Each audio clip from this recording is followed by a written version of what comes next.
अस्सलाम वालेकुम व्यूअर्स, उम्मीद है कि आप सब खैरियत से होंगे। आज मैं आप लोगों को इस पार्ट के अंदर क्वेश्चन नंबर 7, 8 और 9 दिखाती हूँ।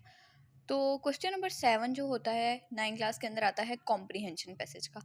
तो आप लोगों ने सबसे पहले यहाँ क्वेश्चन नंबर मेंशन कर लेना है बहुत अच्छा सा।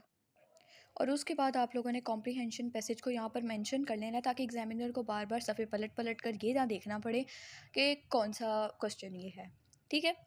अगली बात इंपॉर्टेंट ये है कि जैसे आप लोगों को यहाँ पर क्वेश्चन आया 1, 2, 3, 4 और 5। अब आप लोग ये सोच रहे होंगे कि हम लोगों की जो गाइड्स वगैरह हैं उनके अंदर तो एक कॉम्प्रीहेंशन पैसेज के 7 से 8 क्वेश्चन दिए होते हैं। तो ये भी मैं आप लोगों के नॉलेज में ले आऊँ कि बोर्ड के पेपर में एट अ टाइम उनमें से कोई ना कोई 5 क्वेश्चन ही आते हैं। 5 से ज़्यादा वो आप लोगों को बिल्कुल भी नहीं देने लगा। ठीक है, तो जैसे ये एक मिल्क वाला मैंने लिया था कॉम्प्रीहेंशन पैसेज के, मैं इसमें से आप लोगों को दिखा दूँ। ठीक है, पहले क्वेश्चन का मैंने आंसर लिखा, फिर एक लाइन स्किप की। सेकंड क्वेश्चन का आंसर लिखा, मैंने फिर एक लाइन स्किप की। थर्ड क्वेश्चन का आंसर लिखने के बाद भी लाइन स्किप की, फोर्थ के बाद भी और ऐसे ही फिफ्थ के बाद भी। जो एक एक पार्ट ख़त्म हुआ था उसके नीचे मैंने छोटी वाली लाइन लगाई है, और जो मेरे पास एक पूरा क्वेश्चन यहाँ पर जैसे फिनिश हो गया तो फिर वो वहाँ पर मैंने एक बड़ी लाइन खींच दी, ये बताने के लिए एग्जामिनर को कि मेरा क्वेश्चन नंबर 7 यहाँ पर ख़त्म हो गया। ये कंपलसरी होता है, इसके अंदर किसी किस्म की कोई चॉइस नहीं होती है, इसके अंदर किसी किस्म की कोई ऑप्शन नहीं होती है, इसको स्किप करना कोई भी इस तरह का मटेरियल नहीं होता है। अब जैसे आप लोगों ने क्वेश्चन नंबर्स मेंशन किए हैं, तो अब इनकी अच्छी बात क्या होगी, इसके गिर्द आप यूँ फ्लावर्स वगैरह बना सकते हैं। ठीक है, ऐसे पेपर ज़रा अट्रैक्टिव लगता है एग्जामिनर को पेपर ज़रा अच्छा लग रहा होता है उस टाइम पे कि भाई बच्चे ने पेपर लिखते हुए थोड़ी एफर्ट पुट की है। क्योंकि नो डाउट इस पेपर के अंदर जो है वो आप लोगों को टाइम भी बहुत ज़्यादा मिला होता है, तो आप लोग इसके अंदर कुछ भी ऐड कर सकते हैं। ठीक है, जैसे मैंने पैसेज नंबर और ये सारा कुछ यहाँ पर आपके सामने कितने अच्छे तरीके से मेंशन किया है ताकि एग्जामिनर को मेरा पेपर जो है वो बहुत ज़्यादा अट्रैक्टिव लगे और ये पेपर मेरा 100/100 मार्क्स गेन करे।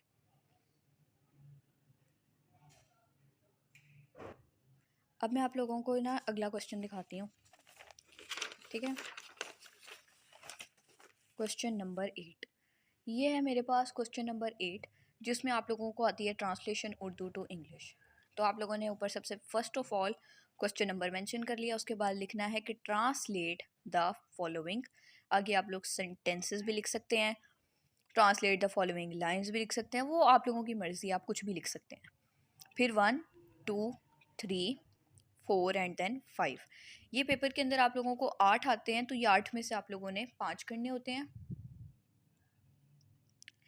आप लोग इसमें भी क्वेश्चन नंबर के साइड्स पे फ्लावर्स वगैरह छोटे छोटे बना सकते हैं। जैसे एक पार्ट ख़त्म होगा तो आप लोगों ने छोटी लाइन लगानी है जैसे यहाँ पर लगी हुई है, और जैसे ही पूरा का पूरा क्वेश्चन ख़त्म होगा तो यहाँ पर आप लोगों ने एक लंबी लाइन मार्क कर लेनी है। 8 में से 5 वाला यहाँ ऑप्शन होता है, तो इस तरीके से आप लोग ना ये बहुत अच्छे तरीके से इसको भी अटैम्प्ट कर सकते हैं क्वेश्चन नंबर 8 को। ये वाले जो छोटे छोटे क्वेश्चंस होते हैं ना, इनको अगर आप लोग बहुत अच्छे तरीके से अटैम्प्ट प्रिपेयर कर लेते हैं तो बोर्ड में आप लोगों के मार्क्स जो हैं वो काफ़ी हद तक गेन हो सकते हैं। यहाँ पे उर्दू उर्दू लिखना, जैसे बहुत ज़्यादा बच्चों का क्वेश्चन होता है कि हम उर्दू भी साथ ही लिख लेते होते हैं, तो मैं बताऊँ टोटल वेस्टेज ऑफ टाइम है, कोई नहीं पढ़ता आपकी उर्दू। हाँ, एक बात ये, अगर आप लोगों को जैसे 8 आए हैं, आपको उसमें से 5 आते हैं, अब आपको पहले के बाद जो है वो दूसरा नहीं आता, तीसरा आता है, तो आपने यहाँ दूसरा मेंशन नहीं करना, तब आप लोगों ने तीसरा ही मेंशन करना है। पहले के बाद तीसरा, उसके बाद जैसे मुझे चौथा आता है, पाँचवां आता है, आठवां आता है, तो मैं इस तरीके से उसको कर सकती हूँ। लेकिन मैं जो क्वेश्चन पेपर के ऊपर क्वेश्चन नंबर मेंशन किए हैं ना, मैंने इसी वजह से यहाँ क्वेश्चन नंबर 8 लिखा है। अकेडमीज़ वगैरह के टेस्ट होते हैं, स्कूल वगैरह के टेस्ट होते हैं, तो आप उसमें भी जो क्वेश्चन पेपर के ऊपर लगा हुआ है आप लोगों का लिखा हुआ क्वेश्चन नंबर, आप लोगों ने वही क्वेश्चन नंबर जो है वो अपने पेपर के ऊपर भी लिखना है। अपनी मर्ज़ी से नहीं लिखना कि मैंने क्वेश्चन नंबर 1 पहले किया है, क्वेश्चन नंबर 10 बाद में कर रही हूँ।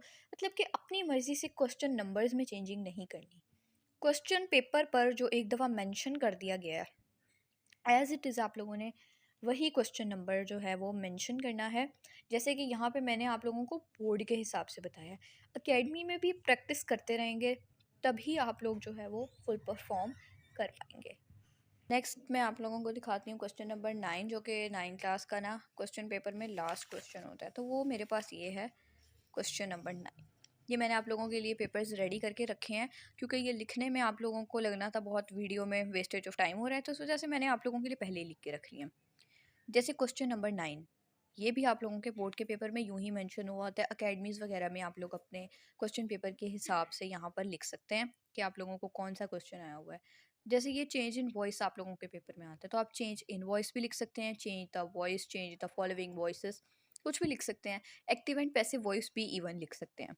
इसके अंदर भी 1, 2, 3, 4 और 5 इस तरीके से मैंने ये बना ली है आप लोगों के सामने 5 लाइंस लिखी हैं।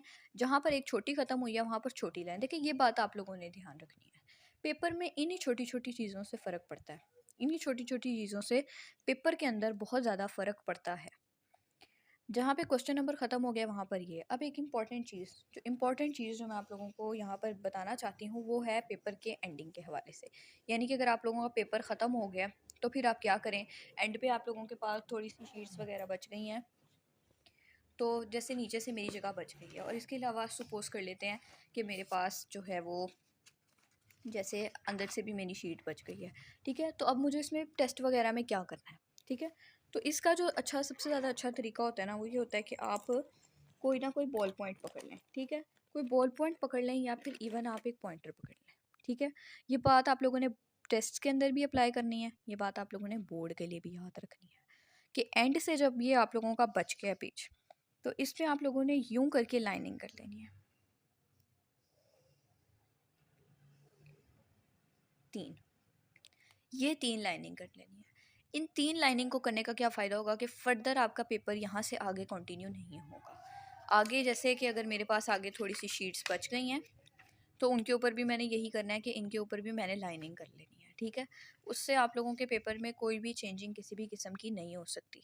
लेकिन उससे पहले आप लोगों ने मेक श्योर कर लेना है कि आप लोगों ने कोई भी पार्ट स्किप नहीं किया। और ये मेक श्योर करने का तरीका क्या है, आप लोगों ने लाइन वाइज पेपर अटैम्प्ट किया हो। क्वेश्चन नंबर 1 के बाद जैसे एमसीक्यूज़ के बाद फिर 2, 3, 4, 5, 6, 7, 8 और देन 9। जो क्वेश्चन आपको नहीं आता आप उसको रेडी कर लें, जैसे कि आप रेडी करें, लाइंस वगैरह छोड़ें और फिर आप अगले क्वेश्चन पे मूव कर लें। लेकिन क्वेश्चन नंबर 8 के बाद या फिर क्वेश्चन नंबर 2 के बाद आप लोग 3 छोड़ के 4 अटैम्प्ट करने की गलती ना करें। ऐसे आप लोग एंड पे लाइंस भी लगा चुके होंगे, शीट्स भी आपकी वेस्ट हो चुकी होंगी और बोर्ड में किसी भी किस्म की इजाफी शीट्स आप लोगों को नहीं मिलती। ये बात आप लोगों ने याद रखनी है कि बोर्ड में आप लोगों को इजाफी शीट्स नहीं मिलती।